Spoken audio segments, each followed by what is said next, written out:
Bonjour, chers amis, bonjour. Je suis très heureux d'être avec vous pour terminer avec notre série sur la prière. N'oubliez pas d'inviter vos amis et votre famille à suivre notre exposé sur la prière.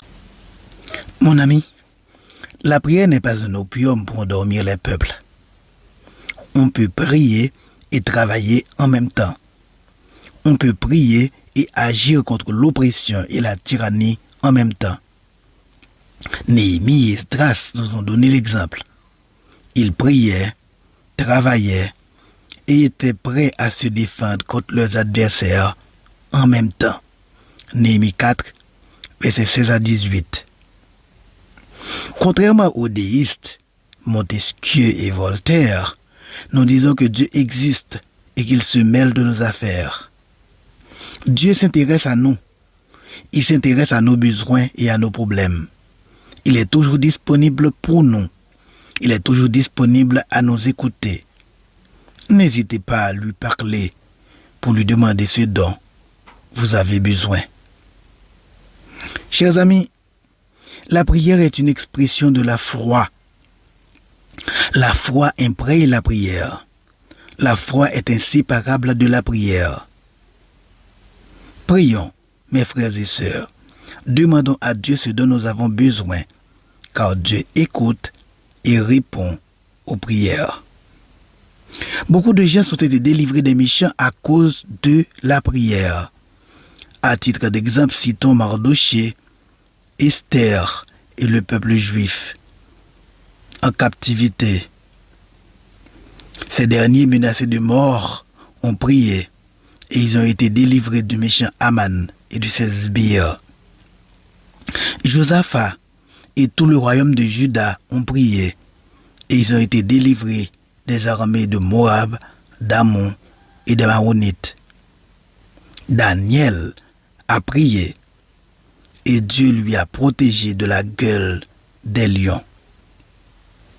Le Christ a dit, demandez et l'on vous donnera. Cherchez et vous trouverez. Frappez et l'on vous ouvrira. Prions, chers amis, car Dieu écoute et répond aux prières. Dieu n'est pas un être éloigné de nous. Dieu se mêle de nos affaires. Il entend et répond aux prières. Mon ami, mon frère, ma sœur, priez Dieu. Demandez-lui de vous libérer de votre maladie, de votre souffrance, de votre peur. Compatriotes, priez Yahvé, le Dieu Tout-Puissant. Demandez-lui de libérer notre pays des terroristes appelés gangs criminels. Ne l'oubliez jamais. Dieu est le même hier, aujourd'hui et éternellement. Ne vous découragez pas. Parlez à votre Dieu. Il est capable de vous délivrer. Aujourd'hui, chers amis, notre exposé est axé sur la puissance de la prière. Je vous invite à vous abonner à ma chaîne et à partager cette vidéo à vos amis et à votre famille. La puissance de la prière. Jacques 5, versets 16 à 17 nous dit: la prière fervente du juste a une grande efficacité. Élie était un homme de la même nature que nous. Il pria avec instance pour qu'il ne plût point, et il ne tomba point de pluie sur la terre pendant 3 ans et 6 mois. Puis il pria de nouveau, et le ciel donna de la pluie, et la terre produisit son fruit. C'est un fait. Dieu écoute les prières.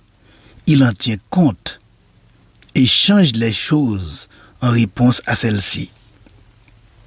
Jésus a enseigné ceci en Matthieu 17, verset 20. Je vous le dis en vérité, si vous aviez de la foi comme un grain de sénévé, vous diriez à cette montagne, transporte-toi d'ici là, et elle se transporterait. Rien ne vous serait impossible. La Bible nous exhorte, faites en tout temps par l'Esprit toutes sortes de prières et de supplications, Veillez à cela avec une entière persévérance et priez pour tous les saints. Éphésiens 6, verset 18.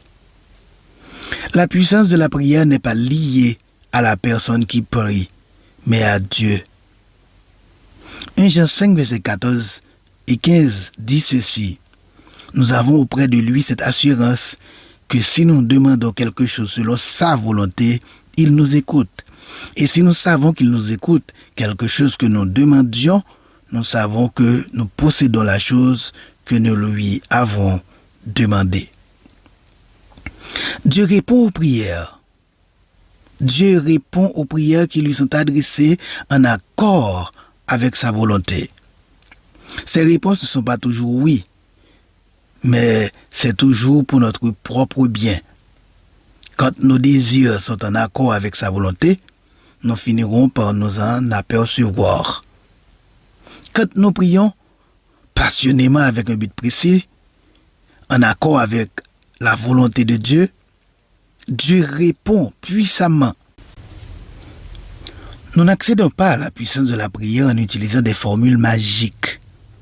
Et la réponse à nos prières ne dépend pas de notre éloquence. Nous n'avons pas à utiliser certains mots ou certaines phrases pour que Dieu réponde à nos prières. Jésus disait, en priant, ne multipliez pas de vaines paroles comme les païens qui s'imaginent qu'à force de paroles ils seront exaucés. Ne leur ressemblez pas, car votre Père sait de quoi vous avez besoin avant que vous le lui demandiez. Matthieu 6, versets 7 et 8.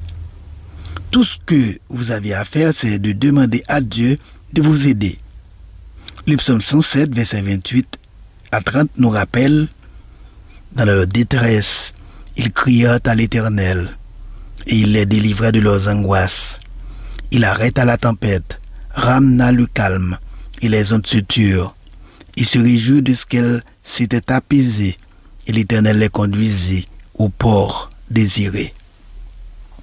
Dieu répond aux prières.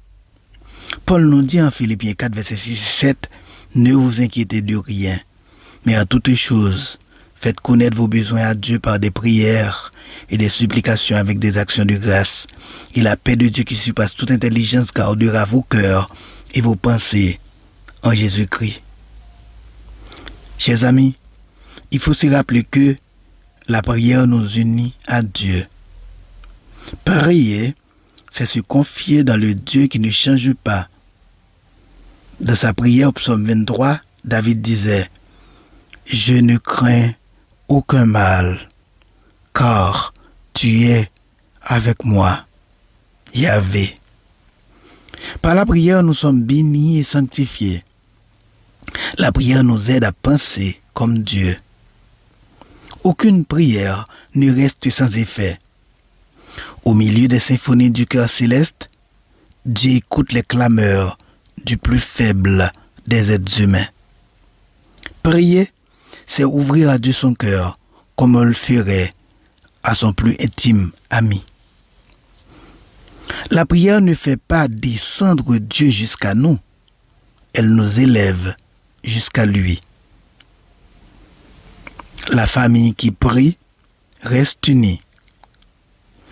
La prière est la meilleure manière de commencer à établir les bases pour que les rêves deviennent réalité. Si les familles prient Dieu dans l'attente d'une aide, elles verront leurs rêves se réaliser et lorsque les épreuves et les difficultés surgiront, elles auront en Dieu quelqu'un vers qui se tourner. Chers amis, prier, c'est rejeter les drogues qui endorment et anesthésient notre esprit et notre âme. Prier, c'est se révolter contre l'adoration des idoles, le marché financier, le pouvoir, le prestige et le paraître. Prier équivaut à proclamer que la multitude d'actions qui remplissent nos journées s'avèrent incapables de combler notre soif de vision et d'union à Dieu.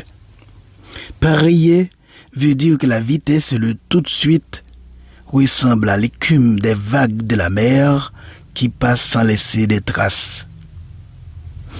Il arrive que des parents disent à leurs enfants, allons dans l'église faire une petite prière. Qu'il est absurde de parler de petite prière. La prière peut être brève, mais elle est toujours grande, divine. L'action la plus haute qui puisse sortir de notre cœur.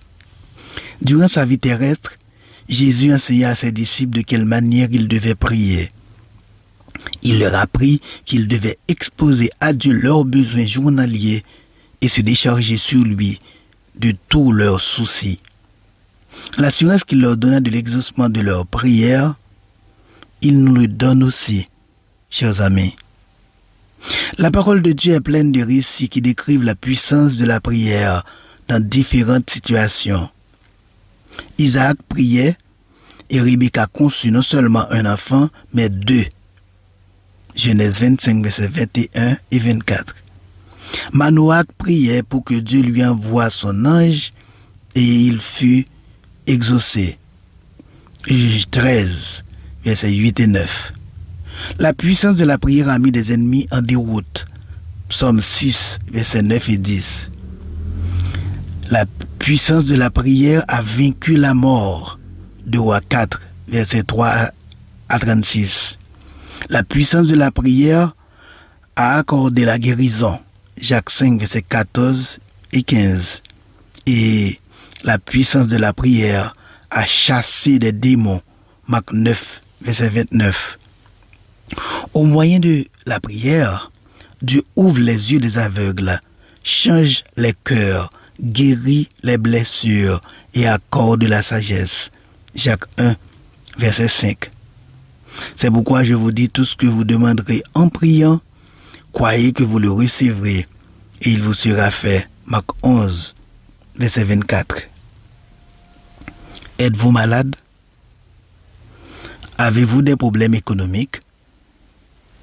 Les serviteurs du diable vous persécutent-ils? Priez. Priez, mon ami. Priez, mon frère. Priez, ma sœur. Mon ami, êtes-vous bouleversé, accablé par les problèmes? Êtes-vous un sans domicile fixe parce que des terroristes ont pris ou ont brûlé votre maison? Avez-vous peur pour votre avenir? Avez-vous peur pour l'avenir de vos enfants? Des gens complotent-ils contre vous? Des gens veulent-ils vous faire perdre votre emploi? Des gens veulent-ils votre mort? Ne pleurez pas. N'ayez pas peur. Parlez à votre maître. Parlez à votre Dieu. Parlez au bon berger. Parlez au grand Yahvé. Parlez au Dieu Tout-Puissant et il vous donnera victoire, santé, succès et paix. La puissance de la prière ne devrait jamais être sous-estimée parce qu'elle prend sa force et sa gloire auprès du Dieu Tout-Puissant de l'univers. Daniel 4, verset 35 proclame que tous les habitants de la terre ne sont à ses yeux que néants. Il agit comme il lui plaît avec l'armée des cieux et avec les habitants de la terre. Il n'y a personne qui résiste à sa main et qui lui dise « Que fais-tu » Seigneur de l'univers, heureux celui qui a confiance en toi. Ici se termine mon exposé sur la prière. Je vous dis merci d'avoir été à l'écoute. Merci de vous abonner à ma chaîne en cliquant sur le bouton « Abonnez-vous ». Merci de cliquer aussi sur le bouton « Aimer » si vous avez aimé cet exposé. Merci d'avoir partagé cet exposé à vos amis et familles. Je suis disposé à répondre à vos questions. N'hésitez pas à me poser vos questions. Ne l'oublie pas. Mes exposés sont des extraits tirés de mon dernier livre titré « L'Évangile total à l'homme total », disponible en dur aux librairies La Pléiade et Presse évangélique et en version électronique sur Amazon gmail.com. D'ici là, que mon bon Dieu prenne soin de vous, qu'il vous bénisse, qu'il vous protège et qu'il vous accorde sa paix et sa joie. À bientôt. Si Yahvé, l'unique Dieu, le veut.